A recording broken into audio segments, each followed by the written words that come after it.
Hi everyone and welcome back to my channel. If you're new here, my name is Mary. I have a 4-year-old daughter, Audrey, and currently we are expecting our second baby girl. I'm due in the beginning of October, maybe end of September. And in this video, I wanted to talk about motherhood mistakes. I am not going to repeat the second time around. I always say my daughter has been the greatest, the biggest teacher I have ever had, and I learned so much from her and being a first-time mom. But as a disclaimer, I want to say that I am not a psychologist, I'm not a family therapist, I'm not any kind of specialist to give you an advice how to raise your kids. You do you. Everything that feels right to you and suits to your family dynamics is the right thing to do for you. And the mistakes that I'm going to discuss today were the mistakes I personally felt they were mistakes for in our case, because I am me and Audrey has her own personality, of course. So if this sounds good to you, please give this video a thumbs up and subscribe to my channel, become a part of this community. I would love to have you here. And with this being said, let's jump into this video. So you know when you're pregnant with your first baby and you think that you know exactly what kind of parent you're going to be, or you know exactly how your baby is going to look like or behave, and you have all the answers to all the questions, you have all solutions to all different kinds of problems, and you're so judgmental towards other parents who actually do have kids and they're struggling with parenthood problems every single day, and you think, if when my baby comes around, I'm gonna do this thing like this, the other thing like that, and then your baby actually arrives, and then you stand there and think, oh my god, I have no clue what I'm going to do with this baby and I'm the worst mom ever. That was me. I was so judgmental. I thought I'm gonna rock this parenthood world. I'm gonna be the best mom ever, and like my child is going to be so easy because I have all the answers to everything. Audrey arrived. I was standing there feeling dumb, clueless, and I was like, oh my god, you have a university degree and you don't know what to do with a newborn. Like that. But as I told you, Audrey has been the greatest teacher in my life, and I had to learn the hardest way some things that I am going to avoid the second time around. So of course, one of the biggest things that I learned from the whole parenthood world is not to judge any other mom out there. So when I was pregnant with Audrey, I was so convinced that we are going to need a perfect nursery for her right away. I really dreamed about having this perfect crib with a perfect dresser in this perfect room with really beautiful wall colors and toys and designs and stuff like that. I was really convinced when the baby comes, I'm gonna put her into her nursery right away. So I rushed my husband to find for us a new apartment because we were living in 1-bedroom apartment. So obviously I had her crib and dresser, everything in our bedroom. And I really wanted to create her this perfect bedroom from Pinterest. And guess what? When the baby arrived, I just discovered that this baby could not care less about the perfect nursery. The only thing that the baby wanted was to have a clean diaper, full tummy, and cuddles, like skin contact as much as possible. So we were cuddling her 24 hours. She just slept on us, ate on us, she did everything on us, and this is actually what the baby is going to need when the baby arrives. So the second time around, I'm not planning any nursery. I know, like, it sounds a little bit weird, but it's not because I love the second baby less than I loved Audrey. I just learned that in the beginning it's like so unnecessary. We do have a spare room. We were initially thinking to turn it into a nursery or a separate room for our second baby. But then I realized I'm not gonna put that baby into any room, at least for the first 6 months, if not longer. Like Audrey needed 3 years to move into her room, like 3 years she was actually in our room. So I decided not to plan anything there. I decided to go with the flow, to follow my child, to follow my feelings and see what kind of baby is going to be the second baby, because I obviously do not know her.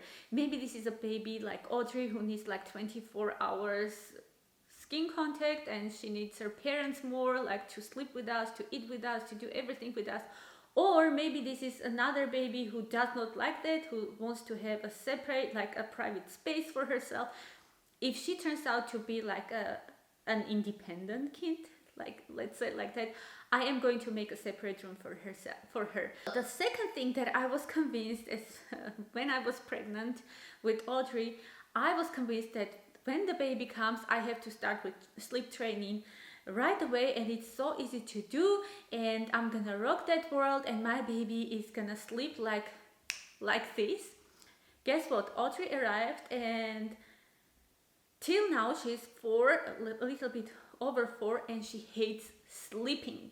So I understood, first of all, this crying method, whatever it was not for me at all.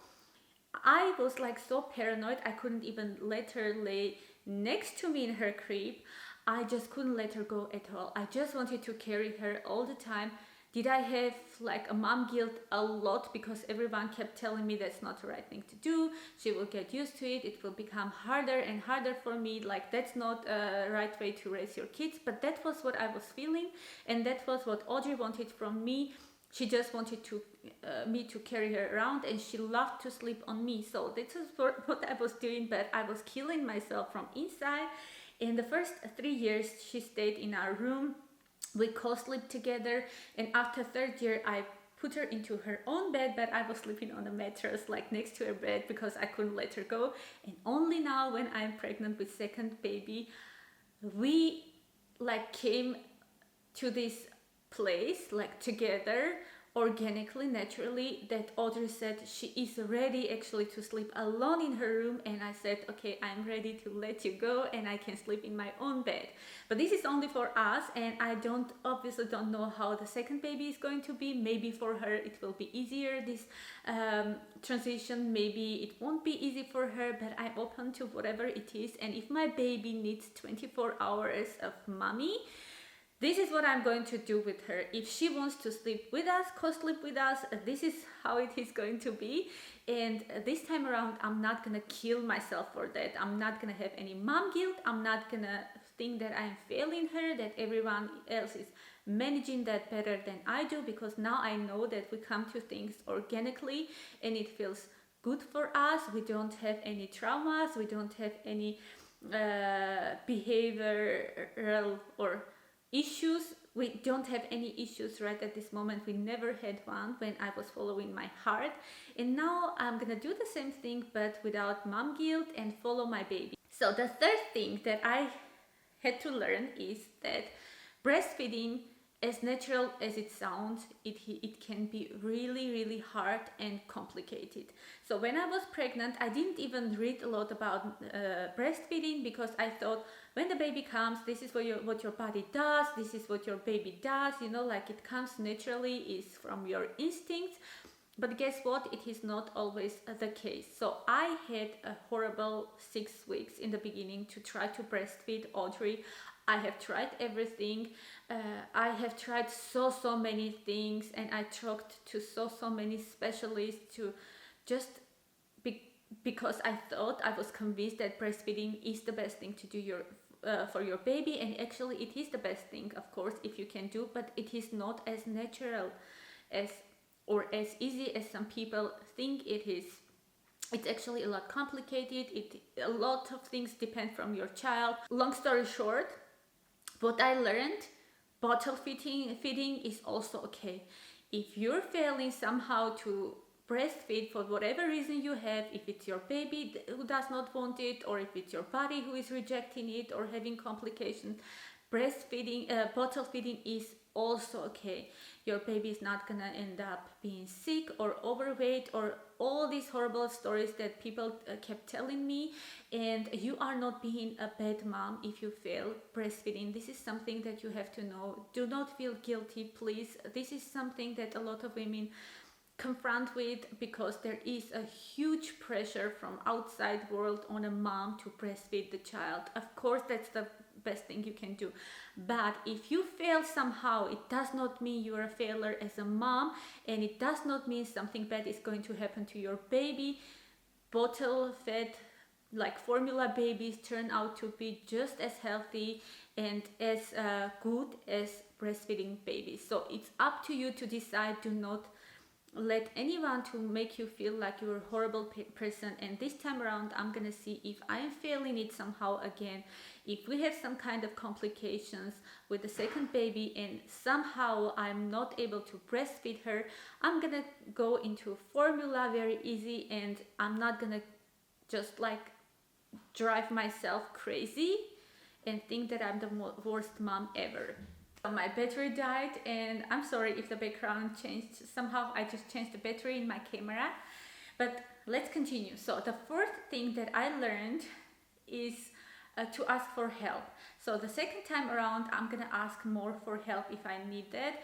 When I just got Audrey, I was ashamed, or like I was being shy to ask for help because I thought if I ask someone to do something for me, it tells them more that I have no control over the situation. I'm being a bad mom, I'm being a weak person, that I can't juggle with 10 things at the same time. Like, I was so ashamed to ask for help, and I tried really to do everything myself.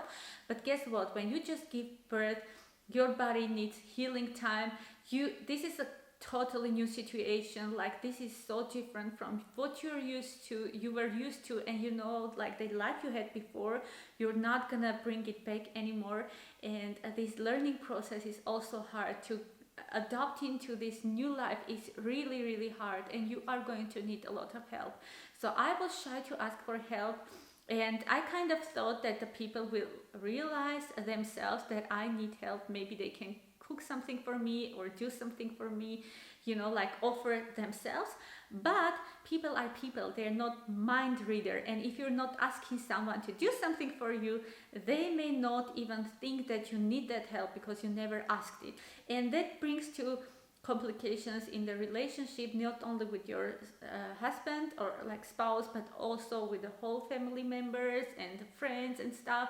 And you start gathering these negative feelings in your heart, that people do not understand that you need help, people do not get that you need help, but actually you have to tell them exactly what you need, how you need, and like you have to learn to ask for help. And the last thing that I'm going to do in total different way, and I still can't understand why I did it the way I did before, is to invite people right away to meet your baby. Like I had a couple of friends who gave birth a little bit earlier for me, and they were like, their babies were like 5 days old or 10 days old when they invited me to meet their babies. But as I was like under an impression that that's the way you do it, I started stressing myself and invited people to over to our place to meet the baby, even though I couldn't even walk normally, and I couldn't do anything. It was so hard for me, and I got mentally really so tired from having people around, and it was already new. Like it cost me a lot of strength, of course, energy, and mental health as well. And this time around, I am just going to take the time for us, even for close family members. I'm not gonna do the same things I did before. I just want to have time just for ourselves in the beginning, till I feel fine, till I adapt to the situation, till Audrey and Philip adapt to the situation as well. If that means that people are going to meet our new baby when she is 3 months old, then it's like that. So you guys, these were the mistakes I made first time around, and I am going to avoid them second time around. Let me know in the comment section what kind of mistakes are you going to avoid next time around. If you're a mom of 2, 3, or 4, I know that with each baby you learn new skills and new things, and you try and you make new mistakes with new babies, and which you try to avoid next time around. Share with me with your mistakes. I would love to hear you out and discuss them with you.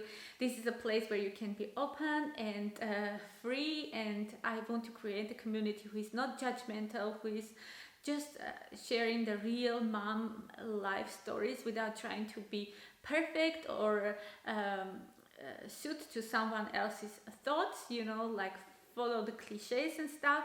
I just want us to be as real as possible and not judgmental. So you guys, if you like this video, please give me thumbs up. Don't forget to subscribe to my channel because it will help my channel a lot. Hit the notification bell so you're informed every time I upload. Have a wonderful day, and I will see you in my next videos. Bye!